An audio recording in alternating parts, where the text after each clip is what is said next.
Hi, welcome to learnhowtogarden.com. In fact, really today it's welcome to learn how to garden in the kitchen. One of the things I grow food for is to cook. In fact, the main reason I grow my own food is I love cooking and I love eating. And I get asked an awful lot about what do I do with gluts of certain things. And as you can see from here, this is just some of the tomatoes that I've got out of the greenhouse today. And one of the ways that we tend to use up a lot of our tomatoes in the summer is with risottos. Risottos are one of my favourite ways of cooking, and my two favourite ones in the summer tend to be either courgette with spinach leaves or small tomatoes with basil. What I've got in this pan is a plain white risotto bianco, and that's been cooking away for about 10 to 12 minutes. I've got a small piece of salmon here because not everybody in the family is vegetarian, but the main dish is, so it's one of those great things. And it's really quick and easy. Get yourself a small sauté pan, a tiny bit of olive oil in the bottom, and then a couple of dozen small cherry tomatoes. And I tend to use, at this time of the year, different coloured ones. I think they add a bit of flavour, a bit of taste, and this is going to cook in under 5 minutes. So we'll get these all in the pan. Keep your eye on the risotto. The classic thing with the risotto is don't let it stick. Slowly. It's not a long process, but don't try to boil your risotto. The basil has been picked at exactly the same time as the tomatoes. Get your nose out, Hattie. Hattie is a rescue dog that we haven't had very long, who appears to believe that all food in the house should be for her. I think where she came from, she probably didn't get a lot of food, so she's quite keen. So, good handful of tomatoes. A few more. Tiny bit of butter. You don't need to use butter, but I do find it tends to help. Keep stirring your risotto. Remember, this is just a classic risotto bianco. Keep your eye on your fish. We don't start doing anything with this at all until this risotto is cooked. So what I'll do now is just take this to the point where the rice is just al dente. There'll be very little moisture left in this pan. I'll show you what it looks like, and that's the classic risotto bianco. I'm actually working on 12 of these risottos because I think it's really important that we eat seasonally, and I think just having something as simple as a risotto, but 3 of them from each season, will get you sort of going, get you sort of into this eat with the seasons that's so important. So I'll just get this to the point where we can actually start to cook the tomatoes and basil. While I'm waiting, I'm just going to take the basil leaves off the stalks. I mean, there's really no point in you watching me do that. It's not the most exciting thing in the world, is it? No hat, no basil either. When all the liquid has gone from this risotto bianco, take it off the heat, add a good handful of pecorino cheese. Pecorino is slightly saltier than Parmesan, and I think it really adds something to this risotto. Stir it in,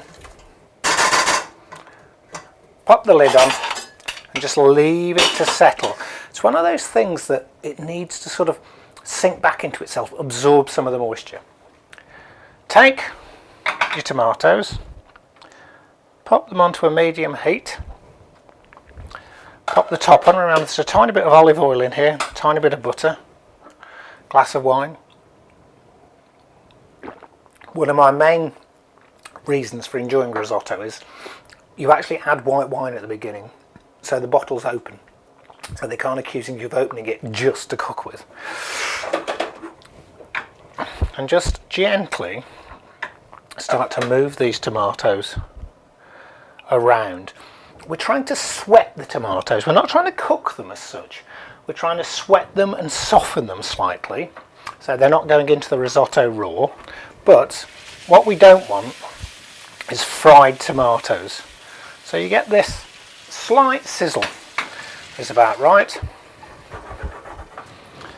And we could time this, but I suspect less than 5 minutes to do these.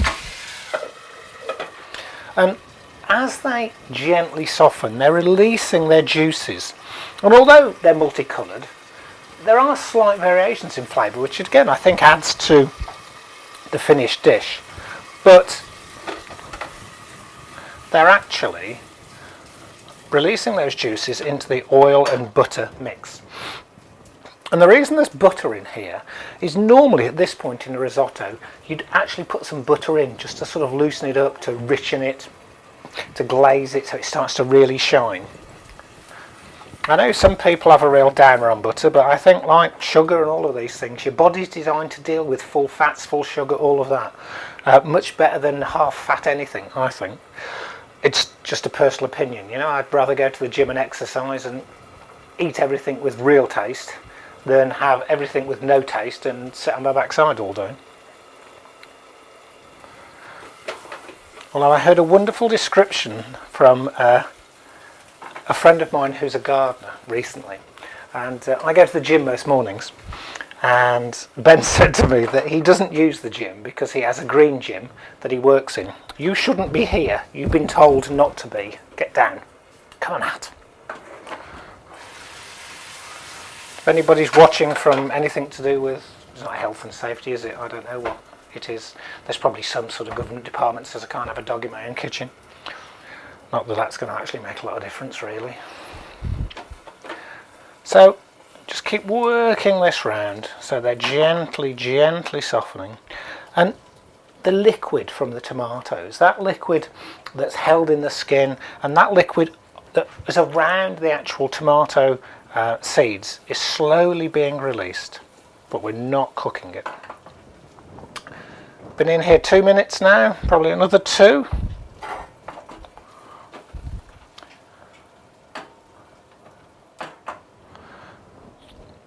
I do think it's one of those summer dishes that works tremendously well with fish. After 5 or 6 minutes, we're really soft. We take our basil, take the top off, basil goes in, close the top, swirl it around. The heat is now off.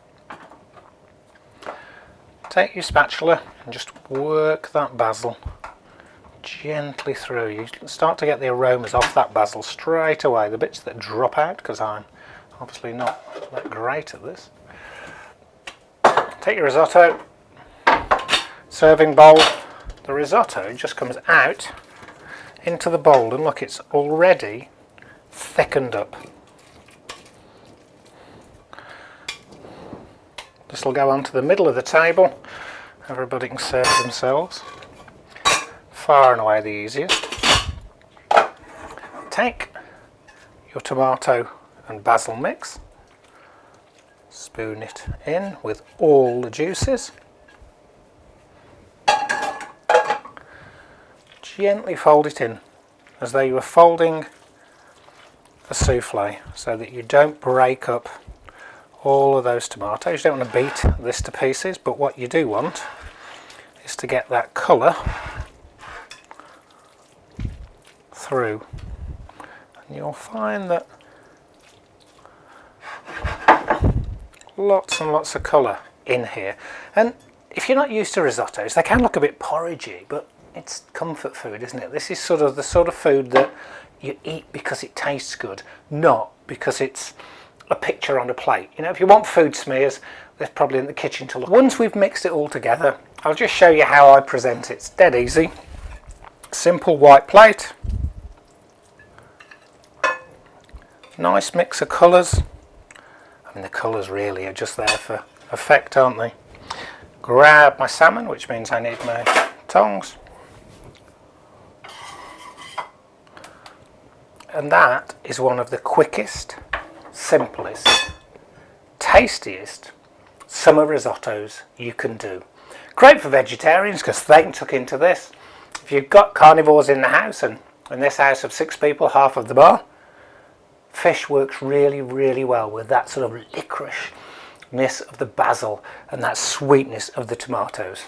It would work for an English pointer, but trust me, she's not going to get a taste. Thanks a lot for watching.